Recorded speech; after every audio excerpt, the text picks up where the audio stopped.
So if you we break down the components of the singular value decomposition. We can look at the U's, the kind of the U and the V matrix, so the left singular values and the right singular values. So you can if you look at the original data matrix here on the left, so that's the image plot here that we saw before. And then on the in the middle plot here, I plot the first left singular vector, and it kind of roughly shows basically the mean of all of that kind of data set. So if you plot it across the rows, you can see that the first singular vector has a negative value for rows kind of 40 through about 18 or so, or 17, and then has a positive value for the remaining rows. So that shows the clear separation in the means of the two sets of rows, right? And if you look at the first right singular vector, you can see that this also shows the change in the mean between the first 5 columns and the second 5 columns.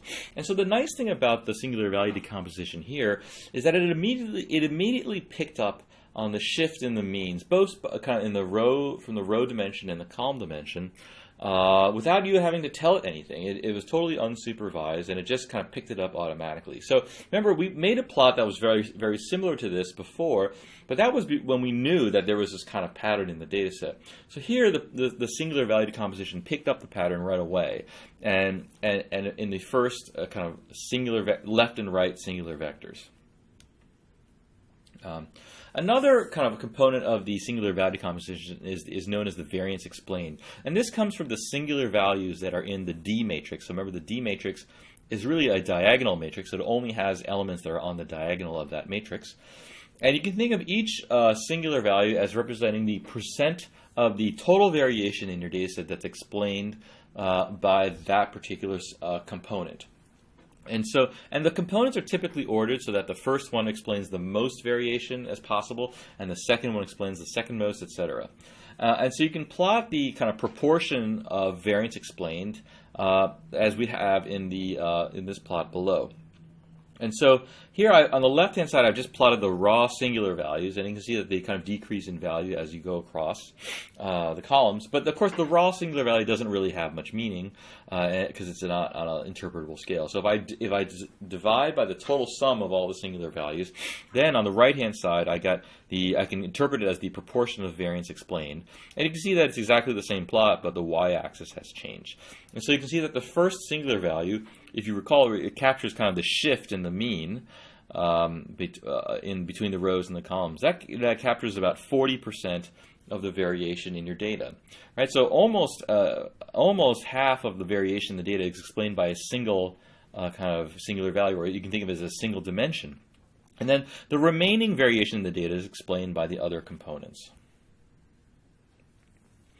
So just to show that the relationship between the singular value decomposition and the principal components is close, I've calculated the SVD and the PCA of the same data matrix, and I plotted the principal components on the x-axis and the first principal component on the x-axis, and the first right singular vector on the y-axis, and you can see that they fall exactly in a line. They're exactly the same things. So the SVD and the principal components analysis is essentially the same thing. And so if you hear, if you're in a cocktail party and you hear two people talking about the SVD and PCA, you can rest assured that they're basically doing the same thing.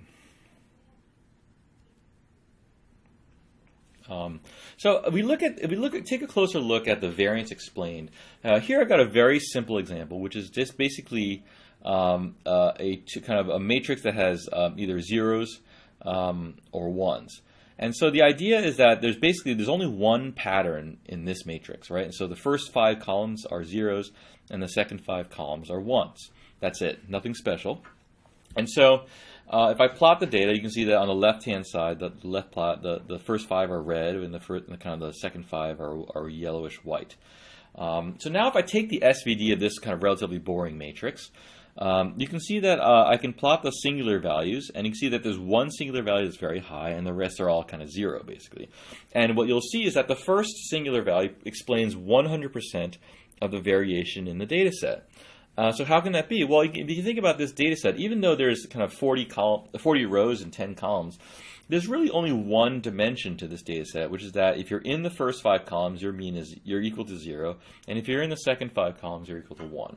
So there's, even though you have lots of so-called observations, there's really only kind of a small fraction of information that's actually useful in this matrix. And so that's captured by the SVD by the fact that you can explain 100% of the variation with a single component. So let's add a second pattern to the data set. So we can add a pattern that kind of goes across the rows, and it also goes across the columns. And so the first pattern is going to be kind of a block pattern that we saw before. So the first kind of half the data set is going to have one mean, and half the data set is going to have another mean. And the second pattern basically is going to alternate between the columns. So you can see what that looks like over here. So on the left-hand side, that's the data, and you can see that there's one pattern that's kind of a block pattern. So the left 5 columns are low, and the right 5 columns are higher. And then you can see that within that, kind of nested within that, is a kind of pattern that's kind of every other column. And so every other column one is higher than the other. And so if we plot the kind of what the truth is, right, we can see that in the middle plot here, the first 5 columns have a lower mean, and the second 5 columns have a higher mean. And that's the first pattern. And then the second pattern shows that the first column has a mean of 0. The second column has a mean of 1. The third column has a mean of 0, and the fourth column, etc. So there's 2 patterns here. One is this shift pattern, and the second is this kind of alternating pattern. So that's the truth. But of course we rarely know the truth, and so we need to learn the truth from the data. So the idea is that if you were presented with the data set that we've shown here on the left, can you come up with an algorithm that can pick up on the 2 separate patterns that are buried within the data? And so that's kind of what the SVD is for. So if we run the SVD on this new matrix with the 2 patterns, I got the data here on the left. In the middle panel here, I've got the first right singular vector.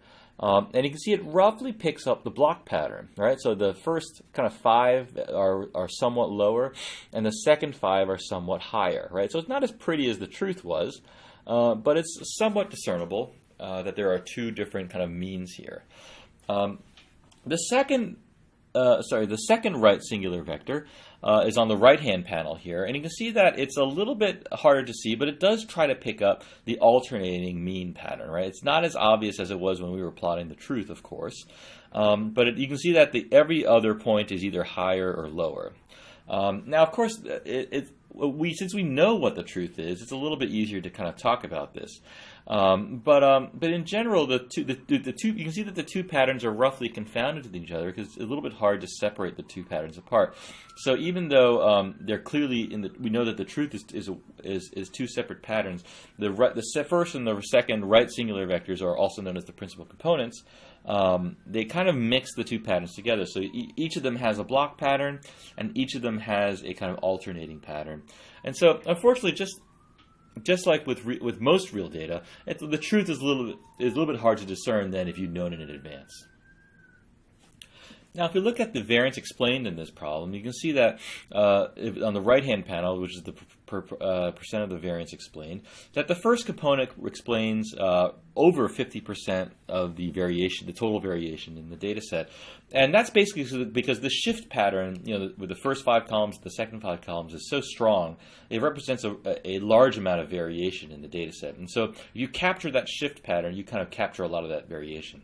You can see the second component only captures about 18 or so % of the variation, and it kind of trails off from there.